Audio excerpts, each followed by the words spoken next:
Ladies and gentlemen, my name is Dreadbread. Welcome to Space Monkey, a Mafia where pants are the enemy. As you can see behind me, we're going back at it with the Warhammer Day Preview 2023. We're back at it with Eddie and Lewis, and the first thing up they revealed were some Necrons. Woo! Um, so I hope you're all ready. I am going to be muting this next part. The reason why I mute these videos, and I know some people get upset and dislike my videos because they go, "Curse you, Dreadbread, why?" I don't want content ID claims on my videos. I usually get fraudulent content ID claims from third party people that once my videos start to get into the triple digits, they say, let's make a quick buck. And to them, I say, fuck you, get out. Go away. You're not welcome here. Let's see what this next thing is. Ooh. Got some Scutari, it looks like. Alright, it's a very, very tall boy. Super tall boy with long stilts. Okay. Like the head, a sinister sentinel arrives. Okay. He's got a very nice weapon. He's got lots of Daka, and he's a bit silly. And he, he really is a bit silly. I mean, look at how long his freaking legs are. I mean, he's got a telescope of doom here.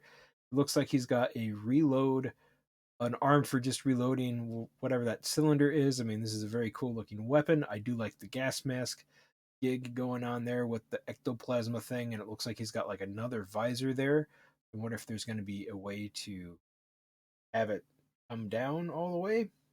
Um, and he looks like he's got some antennas and bits in the back that look like it might be a little bit fiddly and break off if you're not careful.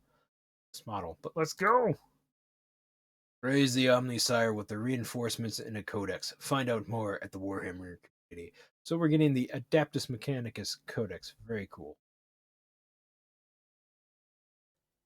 Sydonian Skators there, the sneaky stealth So what? sniper. So there's a couple of weapon options here. I'm sorry, what'd you say? He's a Sydonian what now?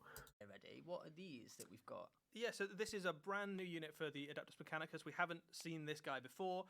He is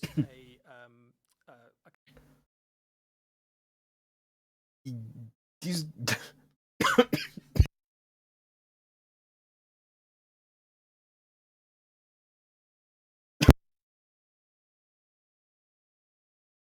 sorry, Jan. I looked at that model. I finally got a few view of this model, and I just started giggling a little bit. So then I started coughing.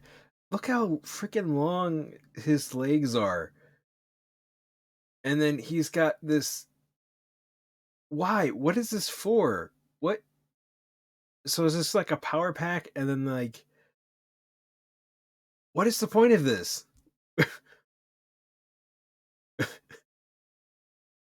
I don't. Okay, it's a bit silly. That's all right. But like, he's got like a thing that. Why? Why does it? All right, let's just find out more. kind of Adeptus Mechanicus sniper, effectively. Okay. So he fits in with a lot of the aesthetic we've seen of lots of the other things in the Adeptus I'm just Mechanicus army. kinda dumbfounded. Radiated dunes. You probably don't want to go too close to the ground because it's almost certainly radioactive. Yeah. He also wants to get himself a nice view of the battlefield. It's so cool. It's super this guy, funky. it's a really wild and wacky miniature. Yeah. It's very Wacky, very, yes. It's very 40k, right? It's Yeah. really unusual. You can sort of imagine it kind of ungainly wandering around the battlefield. Yeah. But the way this guy works in lore is that he'll kind of find his spot and then he'll perch completely motionless, right, and kind of ready to kind of pick out key targets and take them out. And there's a couple of options in terms of how you want to kit this guy out. So you can either give him an anti-character weapon, so your traditional kind of sniper role where you can kit him out with a Radium Giselle, which will be familiar to lots of There you go. Yep, he's got a different head option. Very cool. And he's got a different weapon option. Very, very cool. Oh, he even has a different loadout for the ammunition type too. That's cool. See how this one's cylinder and this one's more of a like magazine. Adeptus Mechanicus players. You can also kit him out with a Anti-monster, Transuranic anti-vehicle. Octopus, which is anti-vehicle gun as well, which is really useful, kind of pipping off the last couple of wounds off enemy vehicles, that sort of thing. Got a massive in range. game terms, he's actually a really useful little character because he's got the lone operatives ability. So similar to something like a Vindicare Assassin, but for less points than one of those, you can have a few of these guys in your army, kind of sniping around the back of the battlefield, hitting characters, but also quite useful for kind of hopping onto objectives in your deployment zone that are very difficult for to kind of push him off unless you can get a unit right up Yeah, a bit hard to get rid take him of, out. yeah.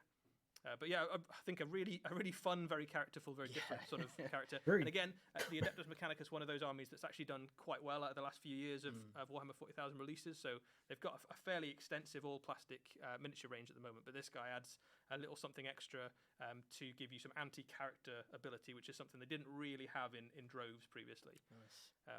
So yeah, it's a very cool little model. Yeah, and a new codex as well. Absolutely, comes alongside the new Adeptus Mechanicus Codex. So this comes along with the Necron book. Again, very similar format to the. So in the Necron book, I think we got a glimpse of some new guys. Let's see if we can see any new models back here. Doesn't look like anything too new. You've got the Batman flyers here. These might be new. I'm not sure. I'm not a Mechanicus player. I haven't really been watching all the full Mechanicus stuff. That we've seen before. Those have been around for a long time. Same with those guys. Maybe these guys are going to get a little refresh. I don't know. But there's a sniper in the back there. New tank. I think we've seen this tank before. It might be that one, just in a different pose. Got the Strider guy there. Some big chunky robot boys there. And then these we've seen before. Oh, that guy's on a horse, though. I don't think we've seen that guy. Unless we have. Have we seen these before? Have I seen those before? Probably. Maybe. I'm not sure. Possibly. The way that the Space Marine and the Tyranids codexes work, in that what you've got in here is loads of Crusade rules, which, if you're the Adeptus Mechanicus, usually revolve around acquiring ancient tech and kind of putting it into getting hold of it to make sure nobody else can, and kind of securing all the knowledge they possibly can. But for everybody who plays, regardless of which way you play, there are brand new detachments, and much like we've seen with the other codexes, these lean into a specific way of playing your Adeptus Mechanicus army. So one of them is called the Hunter cohort. So this is if you like your Skitari troops, which are your cyborg warriors, basically. So part human, but with their legs and arms replaced with mechanical equipment. And you can play them as a Hunter cohort, which is like a stealth spec ops sort of feeling Adeptus Mechanicus force, where they're using lots of interference jamming to make them harder to hit at range. So a good way to keep your infantry alive at range and kind of compete with the other kind of big hitting infantry of the game. But there's loads of other ways to play them as well. So you've got things like you can lean very heavily into the kind of tech priest aspect and have lots of kind of things that are kind of part of the cult Mechanicus. You can lean very heavily into having a Cybernetica cohort, which means all your Castellan robots and things like that, all your robotic units also benefit from lots of the army special rules. So in that way that we've seen with lots of the other detachments, if there's a thing about your army you particularly like, there's probably a way to lean into that and kind of extrapolate that into a theme for your force, which is good fun, because the Adeptus Mechanicus have got lots of very fun, kind of weird, unique, different unit types, and you can have some wildly different looking armies, right? So if you go all infantry, you get very different looking. Yes, so I watch Winter's SEO, and he does play the Mechanicus quite a lot, or he used to. And he does have some fun little guys and robots and things that he throws around in there. They're very, very interesting to watch them play out on the tabletop. But yeah, do these guys have chicken legs, or is it just the way that the model is posed? Because that would be neat. I don't know how I feel about these guys. The weird trash can, like almost Star Wars-esque guys. I do kind of like the more traditional Ari, but that's just me. It's just me. That guy's like, let me get closer. I must chop them. Force than if you go lots of robots or lots of tanks and stuff like that. I love that miniature. Yeah, it's a really fun model. It's a really fun model. It looks like me in a pair of shorts. I think it's probably fair to say this one is a little bit Marmite for some people. What we've seen it, so some people have definitely seen it and gone, "This is really weird." Yeah, and then that kind of either turns into "I love it" or I like that what it's even quite is divisive that? though, Yeah, right? but That's it's cool. if you like the kind of absolutely wacky Blanchest Chew style for the Adeptus Mechanicus, you can see this guy walking out of the pages of like a early 90s 40k black and white art style It's sort of funky. thing. Yeah, He's it's one really guy, yeah, wild. It's really super wild. I like it. That's great. And you can have a few of them in your army as well. So if you wanted to have 2 or 3, you can be very kind of make it a very scary battlefield for enemy characters to be wandering around in. Yeah, it's awesome. There we go. Yeah. Cool, good stuff. Very Yeah, weird. Well, lovely. we're not even close to done. We're not Shall even close shall to we crack on? finished. Yeah, let's do it. All right, so I am going to mute this again. I don't know if it's been that long to break up the VOD just quite yet. So this one will be a 2-parter. Yo, those over on YouTube, you're very, very lucky. Let's get into the next one.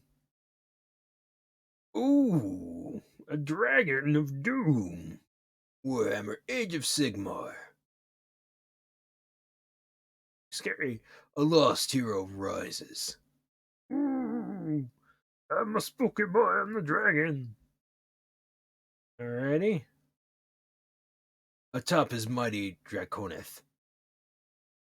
Ooh, those are guys in the background. Very nice model. I have some things to say about this model that I'm noticing right off the bat. Unleash a living legend. Find out more. Whoa.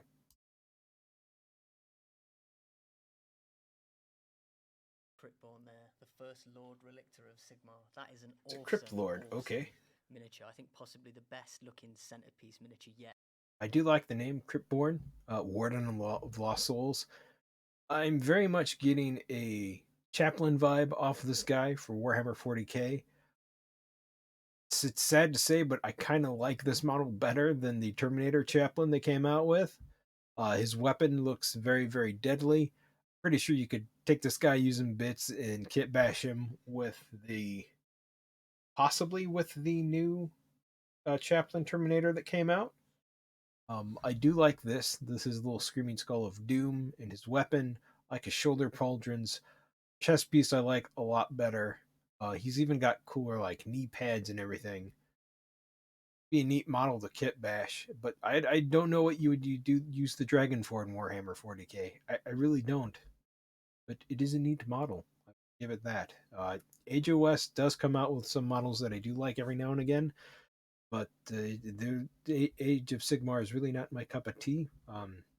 Doesn't really truly have that grim dark feel to it. It's more of that fantasy feel, which that's it's a mixed bag for me because I like the old world Warhammer stuff because of just kind of how gruesome and dark it could be, and I feel like they're kind of missing that from Age of Sigmar with some of the releases that they've been coming out with, especially with like the vampire courts and things like that. I feel like a lot of certain armies have lost particular flair to them. But anyway, let's go on. Yeah, for the Stormcast Eternals, I think. Yeah, I mean, dragons have been part of Warhammer for pretty much since its inception, really. Yeah. And I think that this is an absolutely phenomenal centerpiece kit for the Stormcast. It's a really, really cool kit. There's obviously, you're spoiled for choice with Stormcast in terms of things to have at the heart of your force. You've got Lord Celestants on Star Drakes and Celestant Primes and all sorts of stuff. But there's something about this which I think is one of the best Stormcast, actually one of the best Warhammer miniatures I think we've ever made. It's absolutely awesome. And the return of the hero from the very first AOS box set, right? Yeah, so I mean, let's talk about the character in the lore a bit before we kind of dive into the miniature. But the character in the lore, Ionis Cryptborn, you guys might be familiar with as the Lord Relictor who was battled alongside Vandast Hammerhand in the very first Warhammer Age of Sigmar box set when the Stormcast kind of first arrived in the Realm of Fire to kind of battle for the Brimstone Peninsula. What he's been up to in the time since basically is he's been searching for a cure for the reforging of the Stormcast. The more they get kind of battered and reforged, the more they kind of lose a little bit of their self, of their identity, of their humanity as they get reforged.